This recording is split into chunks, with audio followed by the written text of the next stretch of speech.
அஷ்டமி திதியில் பைரவ வழிபாடு செய்வது பயத்தை போக்கி கடன் நிவாரணம் அளித்து செல்வத்தை செல்வ செழிப்பாக்கி வாழ்வில் தன்னம்பிக்கை தந்தருளும்.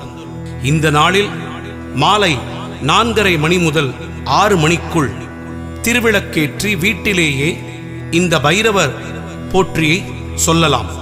பைரவர் சன்னதி முன்பு கூட்டாக அமர்ந்து ஒருவர் சொல்ல மற்றவர்கள் திருப்பிச் சொல்லலாம். பைரவர் அருள் திண்ணமாகும்.